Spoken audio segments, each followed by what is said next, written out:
예, 여러분 안녕하십니까? 오늘은 예배학교 네 번째 시간으로 예배의 요소 두 번째 파트를 살펴보도록 하겠습니다. 예배의 두 번째 요소는 말씀과 성례전이 되겠습니다. 먼저 예배에서 말씀의 역할에 대해서 살펴보겠습니다. 먼저 예배에서 말씀은 하나님의 은혜를 체험하게 한다라고 설명하고 있습니다. 우리가 말씀을 통해서 하나님의 은혜를 체험하고 또 그것을 통해서 하나님을 찬양하는 것을 이웃을 위로하는 하나님을 찬양하고 이웃을 위로하는 그러한 삶을 살도록 역할을 하는 것이 바로 말씀이 되겠습니다.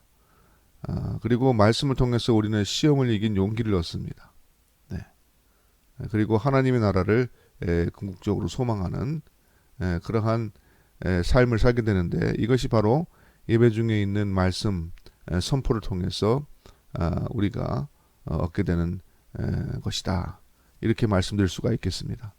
사도행전 10장 말씀을 보면 베드로가 이 말을 할 때 성령이 말씀 듣는 모든 사람에게 내려오시니 베드로와 함께 온 할례 받은 신자들이 이방인들에게도 성령 부어주심으로 말미암아 놀라니 이는 방언을 말하며 하나님을 높이 들음이로라 라고 말하고 있습니다. 그러니까 베드로가 말씀을 전할 때 이러한 역사들이 일어났다는 것입니다.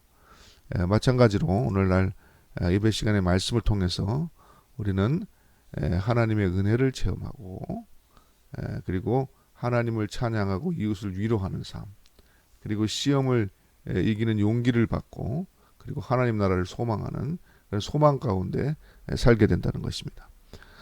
그 다음에 이제 말씀을 통해서 우리는 회개의 촉구를 받습니다.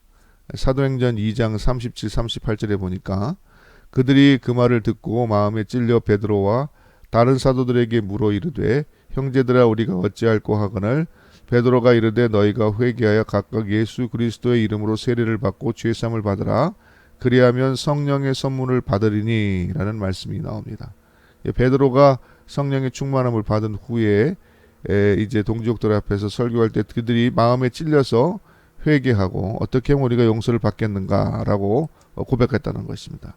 이와 같이 말씀은 회개를 촉구하는 그러한 역할을 합니다. 그 다음에 세 번째는 뭡니까? 회개 이후에 또한 변화와 결단을 위한 촉구를 한다 그랬죠. 회개는 뉘우치는 것뿐만 아니라 돌이키고 변화되어서 새로운 삶을 살아가는 그 모든 과정까지가 회개라고 한다 그러면 이것은 자연스러운 결과겠죠. 느헤미야서 8장 말씀을 볼까요? 하나님의 율법책을 낭독하고 그 뜻을 해석하여 백성에게 그 낭독하는 것을 다 깨닫게 하였으니 백성이 율법의 말씀을 듣고 다 우는지라 총독 느헤미야와 제사장 겸 학사 에스라와 백성을 가르치는 레위 사람들이 모든 백성에게 이르기를 오늘은 너희 하나님 여호와의 성일이니 슬퍼하며 말며 울지 말라 하고 했다는 것입니다. 그러니까 이스라엘 백성들이 포로에서 돌아와서 이제 하나님의 말씀을 들었을 때 그들이 그것을 깨닫고 울면서 회개하고 이제 변화받는 그러한 역사가 일어났다는 그런 내용입니다. 이와 같이 말씀은 변화를 위한 결단을 촉구하는 그러한 능력이 있습니다. 그리고 마지막으로 예배 중에 말씀은 신앙 성장을 위한 양육의 역할을 한다. 그렇게 말씀드리겠습니다. 에베소서 4장 말씀을 보면 우리가 다 하나님의 아들을 믿는 것과 아는 일에 하나가 되어 온전한 사랑을 이루어 그리스도의 장성한 분량에 충만하게 이르니 뭡니까? 장성한 분량에 충만하게 이른다. 그렇게 말하고 있지 않습니까?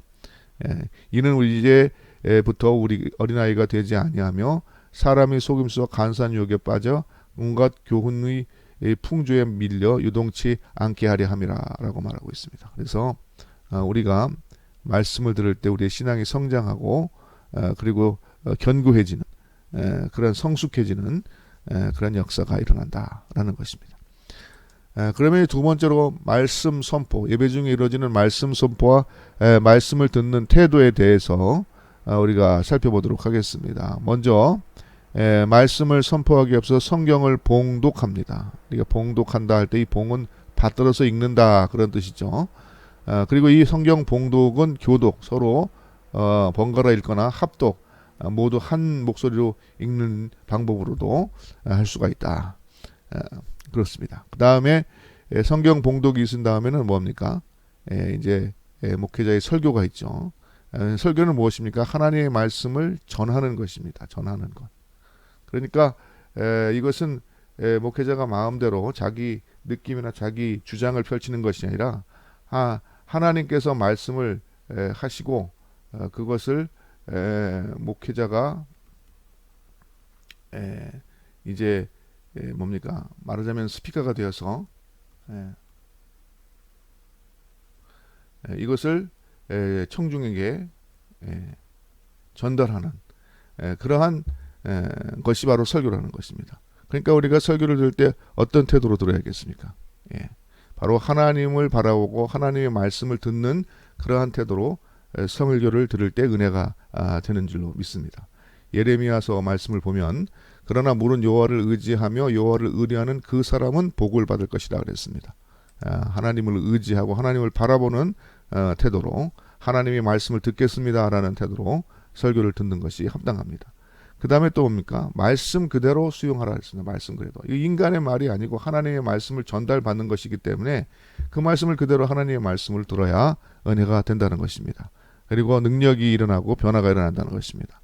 누가복음 8장 말씀을 보면 그러므로 너희가 어떻게 들을까 스스로 삼가라. 누구든지 있는 자는 받겠고 없는 자는 그 있는 줄로 아는 것까지도 빼앗기리라 하시니라. 그렇게 말하고 있습니다. 스스로 삼가서 들으라는 것입니다. 주의해서 들으라는 것입니다. 하나님의 말씀을 말씀 그대로 받아들이라는 것입니다. 더하거나 빼거나 자기 생각대로 판단하지 말라는 것입니다. 이것을 우리가 유념해서 들어야겠습니다. 그 다음에 마지막으로 설교자를 위해서 기도하라는 것입니다. 골로새 4장 말씀을 보니까 또한 우리를 위하여 기도하되 하나님이 전도할 문을 우리에게 열어주사 그리스도의 비밀을 말하게 하시기를 구하라. 내가 이 일 때문에 매임을 당하였노라. 사도 바울이 매임을 당했죠 지금. 이제 로마의 옥중에 있으면서 이 편지를 하지 않습니까? 그러면서 성도들에게 뭐를 부탁합니까? 자신을 위해서 기도해달라는 것입니다. 그리고 그리스도의 비밀을 말하게 하시기를 구하라 이렇게 말하는 것입니다. 인간적인 말을 하지 않고 오직 하나님의 말씀을 잘 전할 수 있도록 기도해달라 이렇게 부탁한 것입니다. 그러니까 우리가 말씀을 들을 때도 하나님을 바라보고, 그죠? 그 다음에 말씀 그대로, 그리고 설교자를 위해서 기도하며 말씀을 들을 때 이 말씀이 우리에게 은혜가 되고 역사를 일으키는 말씀이 되는 것입니다. 마태복음 13장에 보면 씨 뿌린 자의 비유가 있습니다. 여기 보면은 네 가지 밭의 마음 상태가 있는데 우리는 어떠한 마음이 상태가 된다고 말하고 있습니까? 옥토와 같은 그러한 마음의 상태가 되어야 된다. 그렇게 말하고 있습니다. 아무나 천국 말씀을 듣고 깨닫지 못할 때 악한 자가 와서 그 마음에 뿌려진 것을 빼앗는 이는 첫째 뭡니까? 길가에 뿌려졌다는 것입니다. 마음이 굳은 사람입니다. 듣지 않는 사람입니다. 마음을 닫아놓은 사람입니다. 이런 사람은 아무리 말씀을 들어도 깨달음이 없습니다. 따라서 변화도 없는 것입니다. 두 번째는 돌밭에 뿌려졌다고 했습니다. 그것은 뭘 말한다고 했습니까? 말씀을 듣고 즉시 기쁨으로 받지만은 그 속에 뿌리가 없어 잠시 견디다가 말씀으로 말미암아 환난이나 박해가 일어날 때 곧 넘어지는 자다. 그렇게 말하고 있습니다. 말씀에 뿌리가 내리지 못한다. 그러니까 돌을 걷어내야 돼요. 의심의 돌 걷어내야 됩니다. 그리고 거기에 좋은 흙으로 토양을 아름답게 만들어야지 열매를 맺는 것입니다. 바로 이제 옥토와 같은 좋은 땅에 뿌려진 땅이 되지 않으면 돌과 같은 마음이 되면 이렇게 된다는 것입니다. 그 다음에 가시떨기에 떨어진 건 어떻게 됐습니까? 말씀을 듣긴 듣지만은 세상의 염려와 재물의 유혹에 말씀이 맞게 결실하지 못한다 그랬습니다. 그리고 마지막으로 좋은 땅에 뿌려지면은 말씀을 듣고 깨닫는 자니 그랬습니다. 깨닫는다는 건 무엇입니까? 말씀을 듣고 행한다는 의미입니다. 행한다. 말씀을 듣고 순종한다는 말씀입니다. 그러면은 결실을 하는데 몇 배 한다고 했습니까? 100배, 60배, 30배가 된다. 그렇게 말하고 있는 것입니다. 여러분 모두 우리가 옥토와 같은 그러한 마음이 되어서 하나님의 말씀에 씨가 뿌려져서 자라고 열매 맺는 그러한 풍성한 축복이 여러분들에게 있기를 바랍니다. 그 다음에 이제 세 번째로 넘어가면 거죠. 세 번째는 이제 예배 가운데 성례전에 대한 그러한 설명이 되겠습니다. 우리 개신교에서는 성례전이 두 가지를 지금 인정하죠. 하나는 세례고 또 하나는 성찬입니다. 그런데 이제 이 가톨릭 교회에서는 참고로 하루 두면 7가지 성사를 인정하고 있는 것을 볼 수 있습니다. 이제 거기 홈페이지에 나와 있는 순서대로 한다 그러면은 먼저 세례는 영적으로 거듭나는 것이다. 그렇게 말하고 있고요. 그 다음에 견진 성사라는 게 있습니다. 이것은 우리의 신앙이 자라고 견고해지도록 하는 그러한 성사이다. 그래서 성령 강림의 은총을 구하는 그러한 성사 이렇게 돼 있고, 그 다음에 성체는 우리가 성만찬이라고 부르는 건데 공동체와 함께 이제 신앙생활하고 체험해 나가는 그러한 과정 가운데 있는 성사가 되겠습니다. 그리고 고해는 개인적인 죄를 고백함으로 치유받는 것. 그 다음에 병자 성사는 이제 아픈 이들을 위한 그러한 성사. 이걸 치유를 위한 성사다. 이렇게 설명을 하고 있습니다. 그 다음에 나머지 두 개는 성품 성사. 이거는 사제로서, 그리고 혼인 성사. 이것은 가정을 이루어서 거기에 이제 교회와 가정이 헌신하는 그런 의미의 성사다. 이렇게 돼 있어요. 근데 이것을 가만히 보면은 보십시오. 세례에서 나고, 그 다음에 견지를 통해서 자라고, 그 다음에 뭐죠? 가정을 이루고, 그 다음에 죽기까지. 그러니까 인생의 생로병사의 모든 과정마다 이러한 성사를 하도록 그렇게 해놓은 것을 알 수가 있어요. 그 다음에 또 뭡니까? 개인적으로 또 공동체적으로 어떤 치유, 그 다음에 변화, 이런 것들을 갖다가 촉진하는 그러한 성사가 있고, 그리고 마지막으로 가장 완벽한 헌신으로서의 성품 성사, 이렇게 칠성사가 구성되어 있다는 것을 우리가 볼 수 있지 않습니까? 그러니까 사람의 일상생활로부터 사죄와 치유, 그리고 뭡니까? 완전한 헌신인 사제가 되는 성품 선사에 이르기까지 이러한 잘 정돈된 구조로 이 성사가 구성되어 있다는 것을 우리가 엿볼 수가 있죠. 그러나 이제 우리 개신교에서는 이 가운데에서 세례와 뭡니까 이거 성만찬, 이것만이 이제 성경에 분명히 주님께서 직접 제정하시고 분부하신 것이다. 이렇게 해가지고 우리가 이 두 가지만을 성예전으로 이렇게 지키고 있습니다. 성례전의 의미로서 이제 세례는 어떤 의미가 있을까요? 먼저 세례는 그리스도의 연합의 의미가 있습니다. 로마서 6장을 보면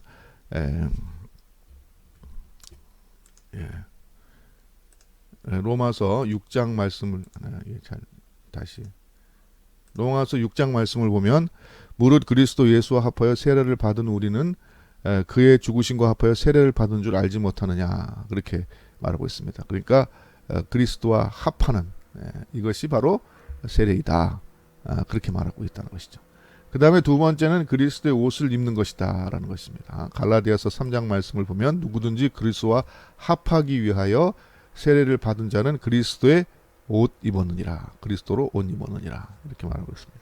그래서 그리스도의 옷 입는다, 연합한다, 비슷한 말이 되겠습니다. 그 다음에 주 안에서의 부활을 우리가 상징하고 그것을 기다리는 의미로 세례다. 그래서 골로새 2장 말씀을 보니까 너희가 세례로 그리스도와 함께 장사되어 또 죽은 자 가운데서 그들을 일으키신 하나님의 역사를 믿음으로 말미암아 그 안에서 함께 일으키심을 받았다, 거듭났다, 그러한 의미가 되겠습니다. 그 다음에 세례를 통하는 우리는 구원의 증표를 받는 것이다. 베드로전서 3장 말씀을 보니까 물은 예수 그리스도께서 부활하시로 말미암아 이제 너희를 구원하는 표니, 구원하는 표라고 나왔죠. 구원하는 표니 곧 세례라. 곧 세례라. 구원의 표다. 육체의 더러운 것을 제하여 버림이 아니요 하나님을 향한 선한 양심의 간구다. 그렇게 말하고 있습니다.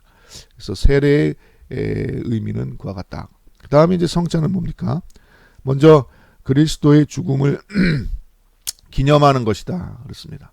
고린도전서 11장 말씀을 보면은 축사하시고 때에 이것은 너희를 위하는 내 몸이니 이것을 행하여 나를 기념하라 하시고 19회 또한 그와 같이 잔을 가지시고 이랬을 때 이 잔은 내 피로 세운 새 언약이니 이것을 행하여 마실 때와 나를 또 기념하라 이렇게 말했다는 거죠. 그래서 이걸 갖다 그대로 해석해서 스빙글리는 기념서를 주장했던 거예요. 그래서 이제 이 성만찬의 떡과 포도주에 대한 생각의 차이 때문에 여러 가지 논쟁이 있었어요. 그래서 대표적인 것을 우리가 보면은 로만 가톨릭 교회 그리고 이제 이런 데서는 화채설을 주장합니다. 뭡니까? 이제 사제가 성호를 그으면서 영성체를 할 때에 그 떡과 포도주가 예수 그리스도의 몸과 피로 변한다. 변한다. 그래서 substance, 그러니까 그 본질이 바뀐다. 라는 그러한 의미로 화채설을 주장합니다. 그래서 이게 말이 되냐? 그래서 루터는 뭐라 했습니까? 실제설을 주장한. 다른 교파에서는 공제설, 공채설 이렇게 말한다는데 루터 교단에 계신 분들은 실제설이라고 그러더라고요. 이게 뭐냐? 바로 주님의 떡과 잔을 떼고 나눌 때 성만찬 할 때에 그리스도의 몸과 피가 그 받는 사람들의 어디에요? 믿음 안에 실제한다. 이거예요. 이게 믿음이라는 말이 되게 중요합니다. 믿음 안에 실제한다 의미에서 실제시라 그렇게 말을 하는 거예요. 그래서 이걸 함께 substance, 실제가 함께 한다라는 의미에서 consubstantiation이라고 이렇게 말을 합니다. 근데 이 믿음이라는 말이 참 애매한 거예요. 믿음 안에 실제한다고 했을 때 이 믿음이 강조되는 거냐 아니면 실제가 강조되는 거냐 아니면 둘 다냐 이거에 따라서 좀 문제가 다르게 보이는 것이죠. 만약에 실제한다고 그러면은 육신으로 실제한다고 말하는 거기 때문에 부활 승천하신 주님이 뭡니까 성만찬 때마다 계속 내려왔다 올라갔다 하시는 겁니까? 그잖아요. 일단 믿음이라는 거를 만약에 우리가 강조한다 그러면은 실제라는 건 결국은 예수님의 몸과 피가 실제로 오는 것이 아니라 믿음 안에 그냥 그런 것으로 우리에게 이렇게 어떻게 뭐 느껴진다 생각된다 그런 말입니까? 그러면은 또 실제라는 말이 좀 무색해지죠. 그래서 스빙글리 같은 사람은 아까도 말했지만은 기념하라 그렇게 말씀하셨지 언제 그게 실제한다고 그랬냐? 그러니까 기념설 혹은 상징설을 주장하는 겁니다. 다만 우리가 예수 그리스도의 죽으심 다시 오신 것을 기념하고 기억하는 그런 의미가 있는 것이지 이게 실제로 예수님의 피와 살이 된다거나 혹은 그것으로 믿음 안에 존재한다거나 이거 다 말이 안 된다. 그렇게 말했던 것이요. 그래가지고 이 루터와 스빙글리 사이에 많은 다툼이 있었던 거예요. 엄청나게 다퉜던 모양입니다. 그랬더니 그 후대에 이제 종교개혁가인 칼빈이스 보니까 루터의 말도 일리가 있고 스빙글리의 말도 일리가 있고 그러니 어떻게 합니까? 둘 사이에 어떤 중재가 되었으면 하는 의미에서 그랬는지 모르지만 영적 임재설이라는 것을 주장합니다.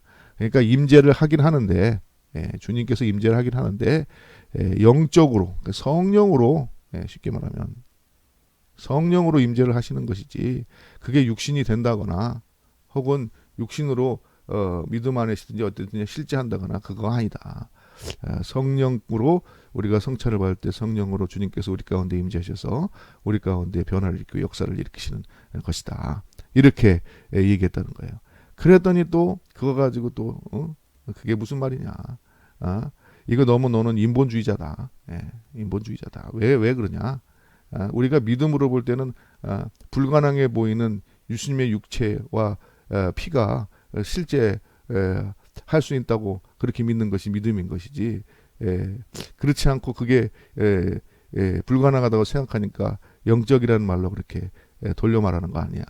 그렇게 말하는데 사실 이 믿음 안에서라는 이걸 생각하면은 이게 과연 실제가 그런지 영적인 그래서 우리는 영적 임재설 이것이 타당하지 않은가 그렇게 생각합니다. 그런데 문제는 이런 거 가지고 싸울 문제는 사실 아니거든요. 그래서 우리가 우리의 신앙 고백대로 주님께서 성만찬 가운데 임재하시는데 성령으로 우리에게 감동하시고 또 우리가 그것을 통해서 주님을 기억하게 하시고 실제로 우리 믿음 가운데 말이죠. 주님이 오신 것으로 그렇게 믿어지게 하는 그러한 능력으로 우리에게 감화하시고 뭡니까 은혜를 끼치는 그러한 유익이 있다 이렇게 생각하면 되지 않을까 싶어요. 어쨌든 이러한 일들이 있었다는 것을 참고로 말씀드렸습니다. 그리고 성찬은 또 어떤 의미가 있습니까? 그리스도와의 한 몸을 이룬다 그랬습니다. 고린도전서 10장을 보니까 떡이 하나요 많은 우리가 한 몸이니 이는 우리가 다 한 떡에 참여한다 그러겠어요. 그리스도와의 연합 하나 되는 것. 그 다음에 언약의 상징이다. 마태복음 26장 보니까 이것은 죄사함을 얻게 하려고 많은 사람을 흘린 바 나의 피 곧 언약의 피다 그렇게 얘기했어요. 그러니까 주님께서 우리를 구원하시겠다는 그 언약을 기억하는 그러한 또한 그것을 기념하는 의미가 있는 것이 바로 성찬이다 하는 거예요. 그러니까 이 세례와 성만찬 이것을 우리가 얼마나 중요한 예식으로 생각하겠습니까? 주님과 연합하고 주님의 구원의 소망이 있는 것 주는 것이 바로 이 세례와 성만찬이라는 것입니다. 그다음 이 성례전의 역할과 적용에 대해서 우리가 어떻게 이것을 갖다가 교훈받고 적용할 것인가 그걸 살펴보고 오늘 마치겠습니다. 먼저 성례전의 역할은 예수님의 사역과 약속, 교회의 연합을 상징하는 그러한 의미가 있다. 그렇게 설명할 수가 있겠습니다. 우리가 이 성례전을 통하여서 교훈을 받습니다. 참된 예배자로 살아야 될 것, 그리스도의 몸된 교회에 충성할 것, 그리고 그리스도의 고난을 기억하며 살아가야겠다. 그 다음에 하늘나라의 소망을 두고 어디에요? 하늘나라의 소망을 두고 살아갈 것을 다짐하고 실천하는 그러한 의미로 우리가 이 성만찬을 받아야겠다라는 것입니다. 그래서 성찬을 통해서 우리가 성령의 이 감화를 받고 그래서 이와 같이 우리가 참된 예배자로 앞으로 나가 살고 그 다음에 몸된 교회에 충성하고 그죠? 그 다음에 그 고난을 기억하면서 우리가 이 날을 살고 그냥 하늘나라에 소망을 두고 살아가도록 우리가 이제 예수 믿는 사람으로 세상을 삽시다 이렇게 다짐하고 성령의 능력을 받아서 그와 같이 살아가는 삶의 변화를 주는 그러한 예식으로서 우리가 성례전을 거룩하게 잘 지키는 것이 좋겠습니다. 그러면은 오늘 배운 내용을 간단히 요약해 보도록 하겠습니다. 먼저 예배 중의 말씀은 하나님의 은혜를 체험하게 하고 우리를 변화시키며 자라게 하고 하나님의 백성으로 살게 하는 능력의 말씀입니다. 그러므로 설교를 통한 하나님의 말씀을 있는 그대로 받아들여서 말씀 있는 그대로 받아들이는 게 하나님의 말씀으로 받아들이라는 얘기입니다. 하나님의 말씀으로 받아들여서 그대로 살 때에 옥토와 같은 열매 맺는 성도가 될 것이다. 그 다음에 세례와 성찬 이것은 그리스도와 연합을 상징하는 것이고 그가 오실 때까지 그의 죽으신 언약을 기억하는 것이다. 성례를 통하여 우리는 그리스도의 고난을 기억하며 구원받은 그 제자로 하나님 나라의 소망을 가지고 이 세상을 살 것을 다짐하고 실천하는 것이다 라는 것입니다. 오늘은 예배의 구선료로서 두 번째 시간인 하나님의 말씀 그리고 성례에 대해서 살펴보았습니다. 오늘은 이것으로 마치겠습니다. 한 주간도 승리하십시오. 감사합니다.